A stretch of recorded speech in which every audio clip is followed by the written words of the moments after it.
this Pace of Change interview. I'm Jeb Bates. I'm an executive coach and leadership development consultant. I'm a graduate of the Pepperdine University Masters of Science in Organization Development program. In this series, we're exploring topics in the field of organization development known as OD. OD is grounded in the social sciences of psychology, anthropology, sociology, and economics, PASE. And OD practitioners work with organizations and their people to gain greater effectiveness and to grow, adapt, change, and thrive. Our featured guest today is Linnea Brinkerhoff. Let me tell you a little bit about her. Linnea is a consultant and certified coach with over 28 years of corporate experience and works with leaders in Fortune 100 companies. Her sweet spot is working with executives who are exhausted by the wasteful conflict on their teams. She has a BA in International Business and French and is also a graduate of the Pepperdine University MSOD program. You can see Linnea's full bio and learn more at our website, thepowerofod.org. So welcome to Pace of Change, Linnea. Thank you, Jeb. Great to be here. I really believe in this series. Well, thank you. It's great to have you. And my understanding is that today we're going to be talking about how you can embrace conflict with grace, harmony, and grit. Can't wait to hear more about this. But before we delve into that, I'd like the audience to get to know a bit about your professional journey. Now, you worked in the corporate world for quite some time here. How did you become involved in OD? Great question. Thank you. So I was a corporate brat. My dad was on his way up the corporate ladder to eventual CEO-ship of a major blue chip. And that meant that I needed to move every year of my life. And that meant that I needed to get used to lots of different cultures. And I'm actually remembering a time when I would look at my dad's dresser, and he would break these dollar bills and then leave everything else on the dresser. And I thought, Daddy, why is that change there? And he said, you know, honey, I hate change. And I thought, I'll handle that for you. And it became a theme for my whole life. And so, you know, and then the other thing is I actually kind of backed into this field. And so both I have a respect for the old world and the way that, you know, we need enough stability and we need enough change in our lives, right? But what I did was I also got involved really early on as a wilderness guide, a raft guide in particular, and I worked on big rivers and whitewater. And for me, it was all about safety and technical expertise, and those are things that really drive me today. But it was also about getting people in unison, paddling in the same direction. Mm-hmm. And yeah, so and then I saw the power of leadership and how much sway I had with people, and it shocked me when I was very young. So that led me into this journey. So that's quite a journey for yourself here. You know, when I think about conflict, and I'm sure others who are watching or listening to this this interview think about conflict, often I think people think about it as something to be avoided. Yet you're talking about embracing conflict. So can you say a bit more about what you're thinking about when you're thinking about embracing conflict? Let me sum up why I think embracing conflict is really critical to our well-being as individuals and society. I'm going to share a mini story with you, and that is about my son. Absolutely amazing little boy. He had this habit that made me crazy. He would leave little like poopy piles of socks, dirty, holy socks all around my house. One day I had had enough of it, and I was in the kitchen, and I was and I was just kind of ranting, you know, like they do on the Peanuts. And he was about 5 or 6, and he looked me up and down while I was ranting my way through it all. And he waited patiently until I finished. And he said, Mama, did you know you just lost some of your life? And you know what? For me, that's what it's about. It's about how do we do this? How do we engage enough with conflict so that we can actually restore wholeness to ourselves with the energy that's often eaten up by either avoiding conflict in ourselves, an internal conflict, or an external one. So for me, it's about our health, our well-being, having a quiet mind, a clean heart, and a good rest. That's an amazing story. I love it. So with some of this acquired wisdom over time, how do you think you would have handled that differently with your son than the way that you did it?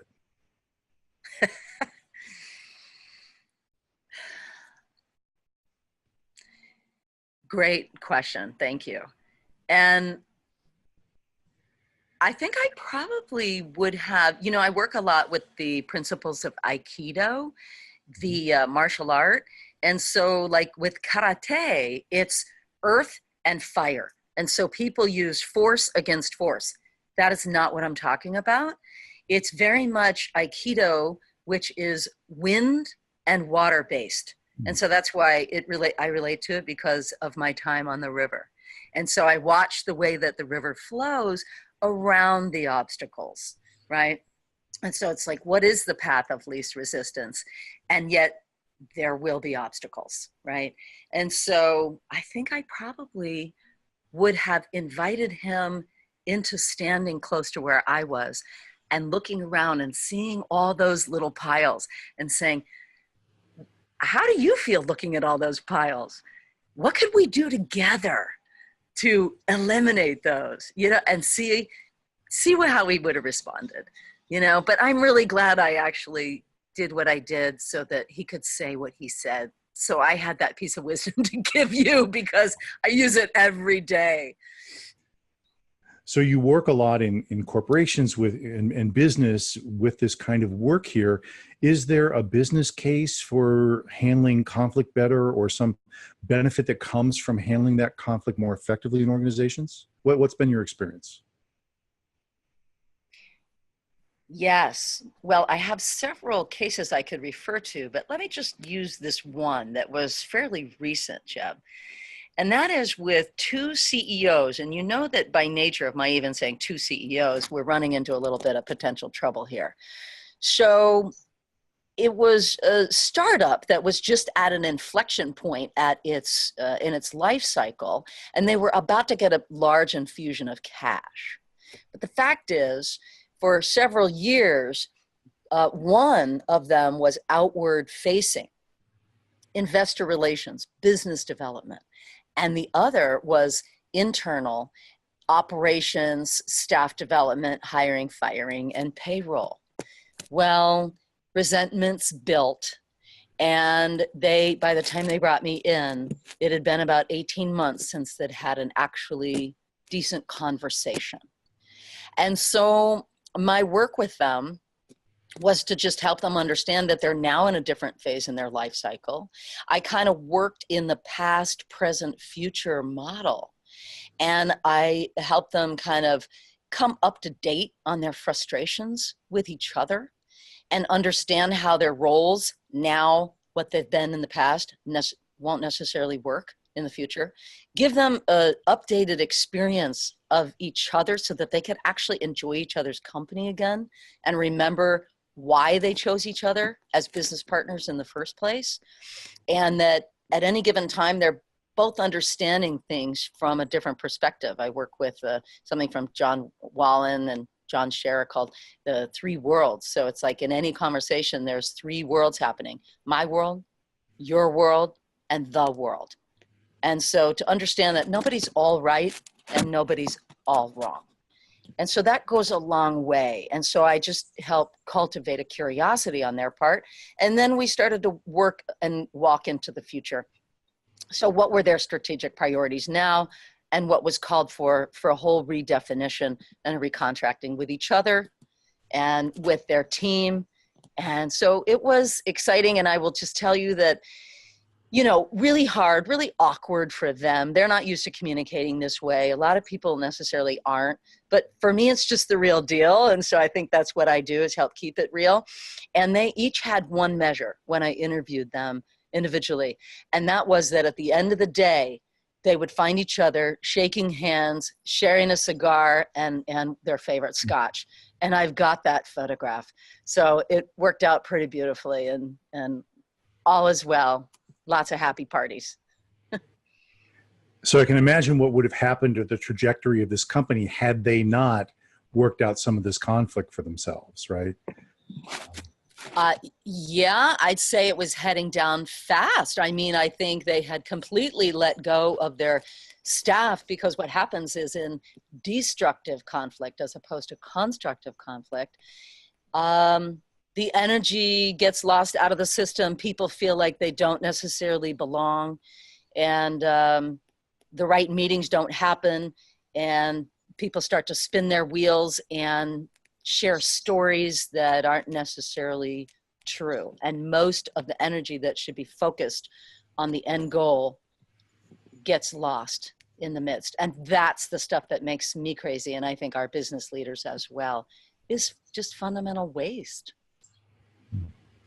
You just made a really interesting distinction between destructive conflict and constructive conflict.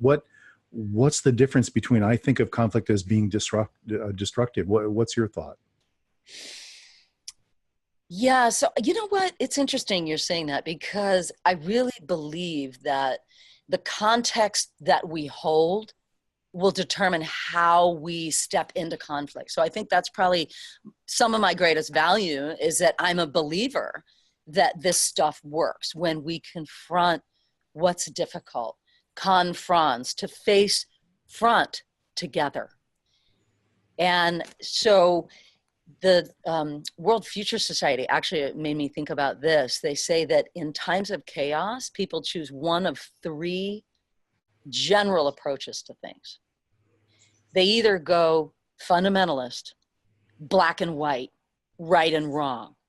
And you know what? It's all about safety. So I honor that in people, and I confront it in myself, and also in the business world very heavily. This is right, you're wrong. I'm right, you're wrong.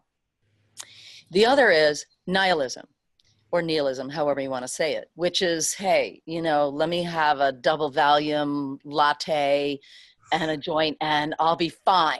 Just don't bother me with this. Let me just numb out. Okay. So that we have a lot of folks doing that, and with all the epidemics among our young people, that's also going on. And then the third is an activism. So the question is, does the activist then become fundamentalist again, or can they choose to engage constructively? And I think that's what my job is to, give tools to the people who are willing to be actively engaged and be curious.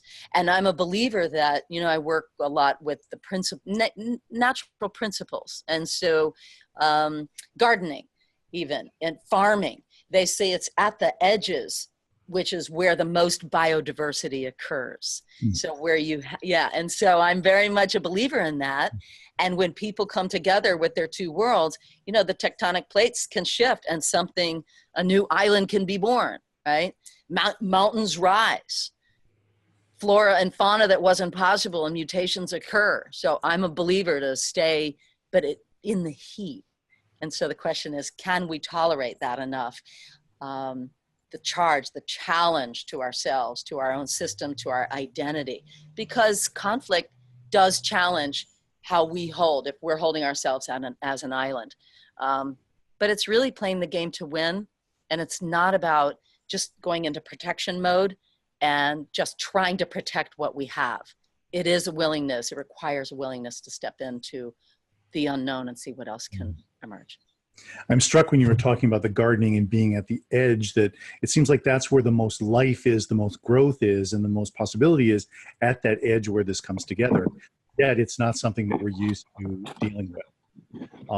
You also said something interesting about it. Really, it's about your attitude about conflict going into it. That seems like that's the first step in embracing conflict, is just, what's your attitude? Do you look at it as something constructive or something not constructive? I've got this really wonderful executive that I'm working with currently, and he's in charge of thousands of people, and also morale. And he's a very visible leader, working both in hospitality as well as, so he's very, very front facing. So who he is and how he is affects many. And the fact is, when people bring difficult subjects to him, he pretty much retreats, as he did, as the youngest member in his family, with all older brothers who were all aggressives, and his father, who was as well. And so his choice was always to go behind the closed door to seek safety and what he considered the higher ground by just not engaging. And so at the time, that was a really functional strategy for him. And today, it's not. And so there is a lot of updating that we need to do sometimes in the early relationship that we may have had to conflict, so that we can make that a positive engagement. And so, yeah, I'm working with him on what is his context. And so to not take everything as a personal affront, but rather as, this is interesting. And to get curious about what energy is inside of that could be released, that'll help his organization and his people. So Linnea, from your experience, how do most people approach conflict? Saying in the World Future Society, we either want to go black and white, forget it, or engage. And the question is, how do we engage? And again, that's what I'm looking to do, is support people in productively engaging. And, again, I think that it has, most people generally seem to move into, what do I have to lose here? And so I'm more interested in people asking the question, what do I have to gain here? But I will say that it generally first scares people, because it often comes as a jarring experience. And we now know from research that we first experience something in our bodies, in our soma, our somatics, and then we make up a story about it, like, this is dangerous, this is scary. But really, it's just energy and power coming at us. So the question is, how can we engage? And so I'm thinking actually like of a story of my, I spent some time in Africa with the Maasai tribe. And they had a way of dealing with conflict that I thought was fascinating, that I want to share.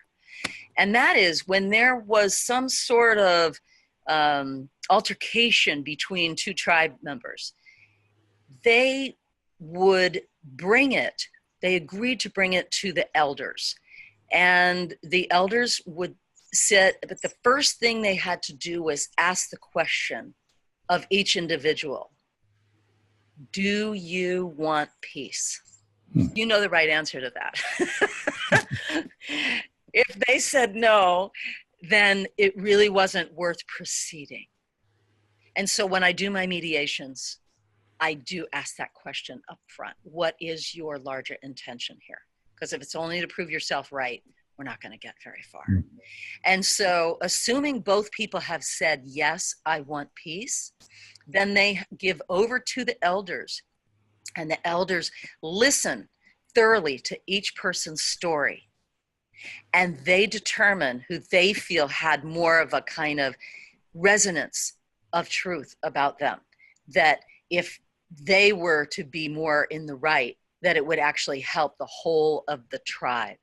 And so what they then did was the people accepted what the elders said, and the person who was determined to not be as much in the right had to give them one of their goats. Really? And this is where the term, "he got my goat," came from. And so the best part about this, Jeb, is that they named the goat together. And this was something where they could positively relate over the years about. And so they would, when they would see one another, they would ask, how's Clara? How's Judy? Right? Whatever the name of the goat was. And so that would be a basis for future positive relations. So that's an amazing story. Wow. And I think there's very few goats in cubicles in our organizations here, but it sounds like the principles are really key, right? And fundamental, that when there's a conflict, are people coming in with an intention of ending with peace? Like, do they want to contribute to this? And then what's the gesture and then the joint work together that will help them stay on track? That's an amazing practice that leaders could be using today.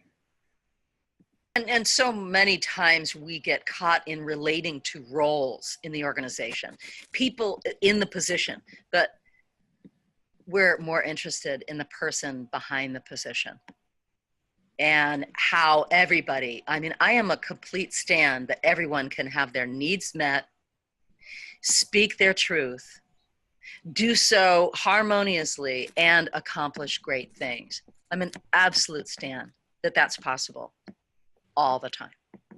Wow. So what are some of the other things that you suggest that leaders and others do to deal with conflict more effectively? Acknowledge that it's there. Do not avoid or ignore that. And wherever possible, rather than being a source for people to just go and endlessly vent to, draw people back to communicating directly with one another. If they lack the capacity to do that and it's gotten escalated, then begin to, I believe all leaders, all managers need to be able to cultivate their intermediator, to be able to hold the higher possibility with these two apparently opposed positions, and to be able to help them slow the pace down and truly hear each other and be able to validate each other's position and to find an elegant solution inside of that. And if that doesn't work, go ahead, bring me in. I'll help out. So in our previous conversations, you talked a little bit about polarity and how that applies in conflict situations. Could you say a little bit about that? You bet. Polarity management and polarity thinking from Barry Johnson. And of course, these are ancient principles.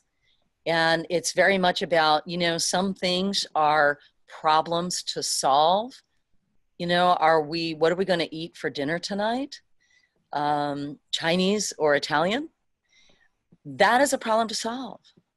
But a polarity is more, what's important when you're raising a child? Unconditional love, Jeb, or tough love? The only answer is yes. And it depends. And so how do you choose between speed and quality in an organization? Those forces need each other. They can't just, you know, oftentimes in organizations, people think, oh God, if they would just go away, you know, and same with our democracy, right? You have necessary tensions in the system. And so when I'm working, you know, with business partners, I help them see that they're generally holding two different poles. And the same thing that brought them together is often the same thing that wants to come between them and part them.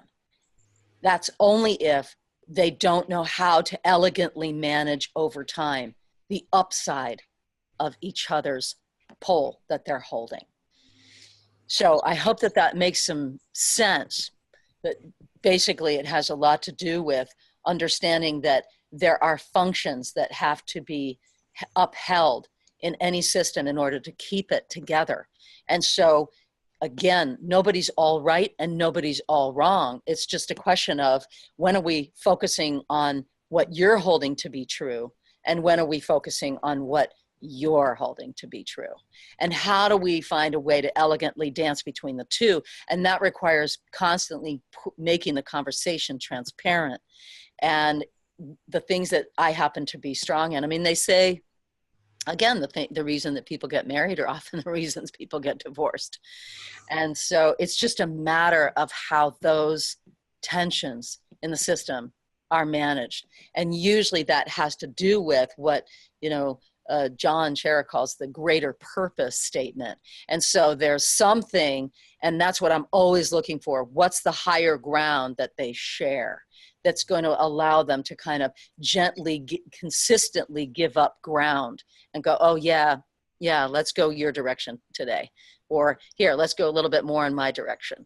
So those are really vital conversations. And yeah, Barry has worked all that out for people to raise white flags and things like that. So what I'm hearing is this idea of polarity exists. It's going on in organizations. And in fact, it's even kind of a necessary thing because there are these principles that are always in this dynamic tension. And part of leadership is being able to effectively handle that dynamic tension. And it seems like often people are looking for like, there's just one way to handle this. But what you seem to be saying, it's a constant conversation that's necessary to handle that dance between the polarities. Is that what I'm hearing? Yeah, I'm a complete believer in the fact that there are hidden treasures in each other's pole. And the question is, how are those elegantly navigated and also respectfully navigated? And just thinking of two business partners I'm working with now, and they've been in like the same argument for 14 years. And they think one of them is just too casual and too people oriented and willing to bend the rules. And the other one is just too rule based and all about operations. And, you know, how do you say, we don't need you? No, it's a yes, and it's not an either or. And the organization can't survive without one or the other. It's just how they manage the dance between the two. What is important for you about this subject? Like what keeps you coming back to this? Ooh, thank you. Well, a couple of things keep me coming back to this subject.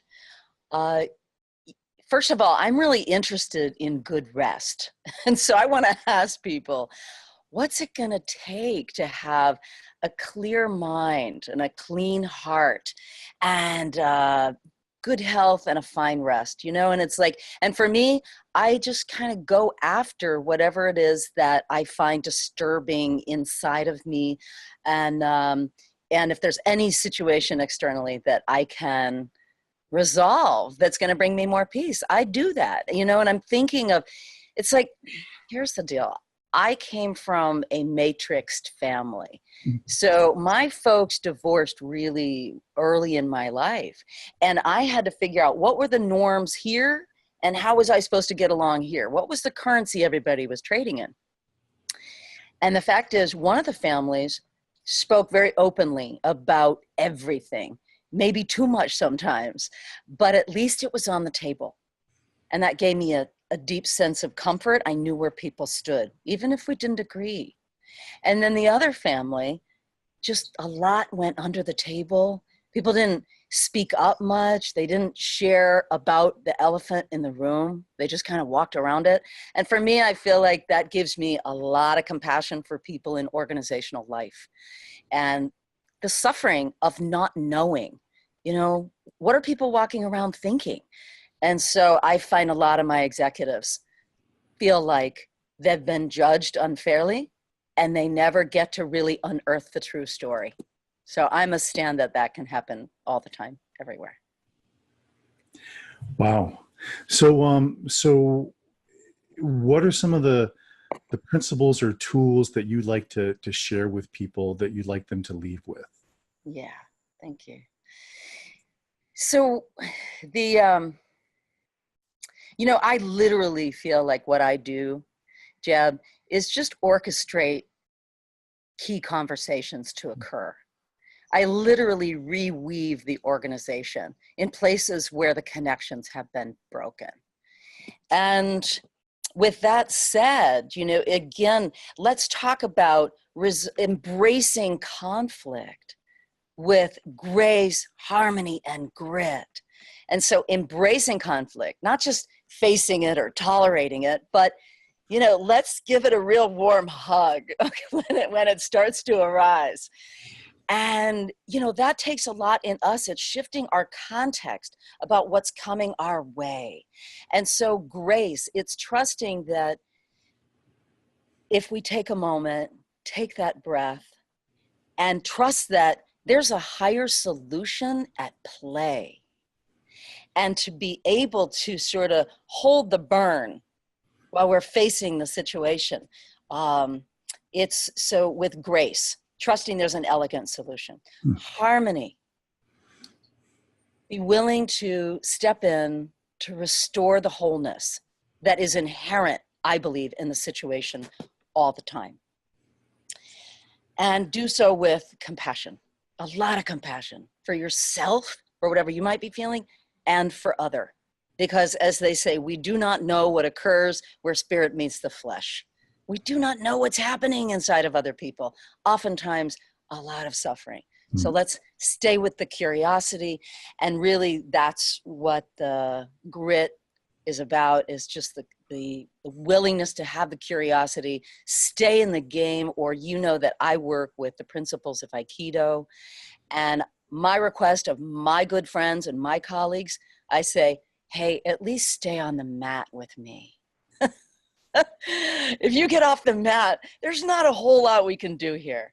So stay on the mat. Yeah.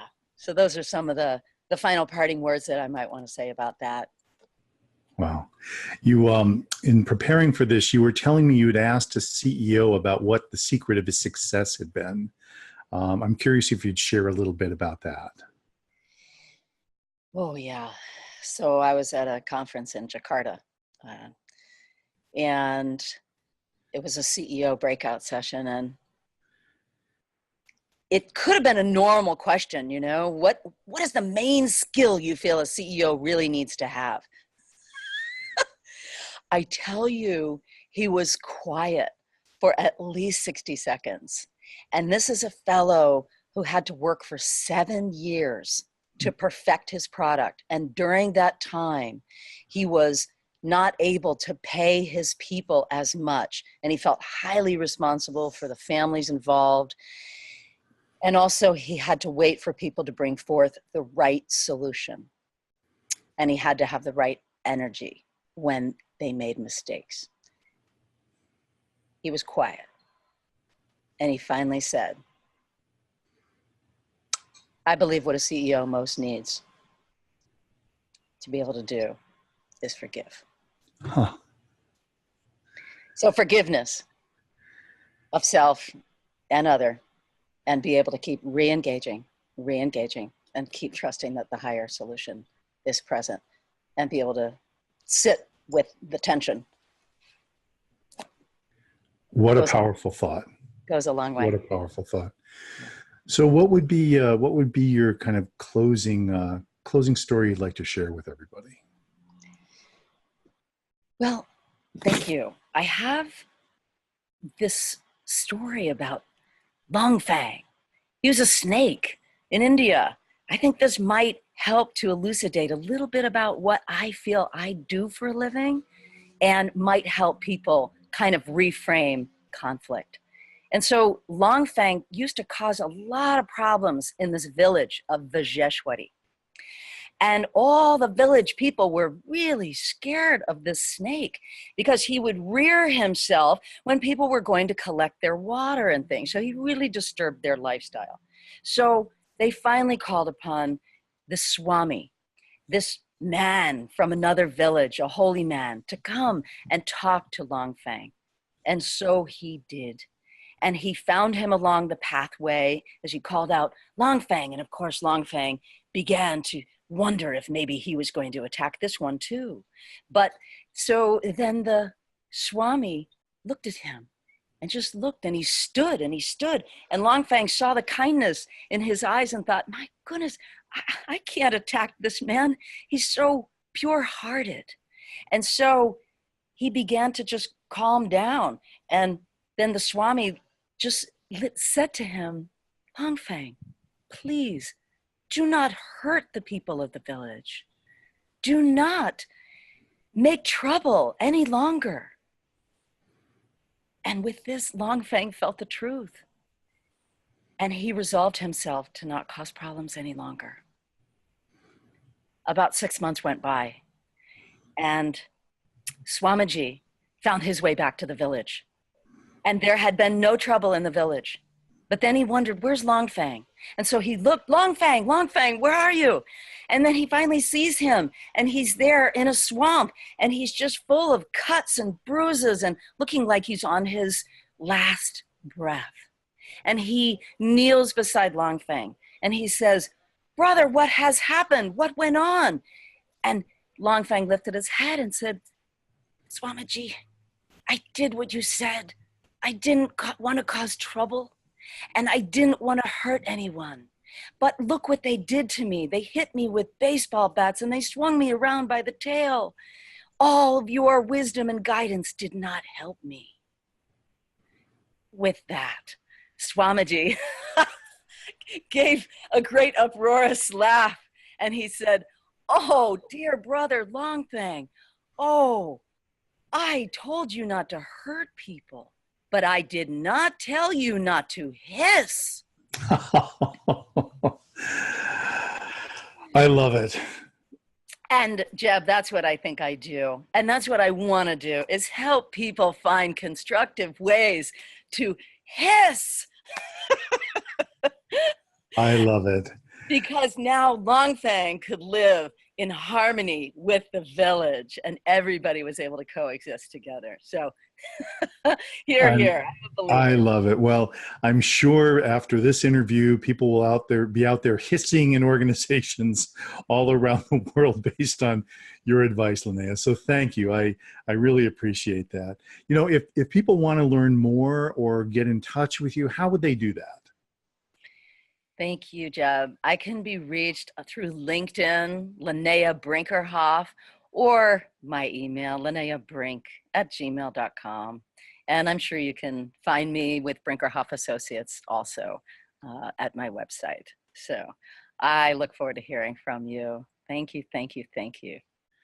Well, Linnea Brinkerhoff, thank you so much for sharing your insights on embracing conflict with grace, harmony, and grit. I'd like to thank everyone for joining us today. This Pace of Change interview is presented by the MSOD Alumni Council, graduates of the Pepperdine University Masters of Science in Organization Development program. We hope you'll check out our website, thepowerofod.org, and explore the videos and resources and other topics there in the field of OD. So until next time, I'm Jeb Bates, and please remember, the world's complex organizational challenges can be solved through the power of OD.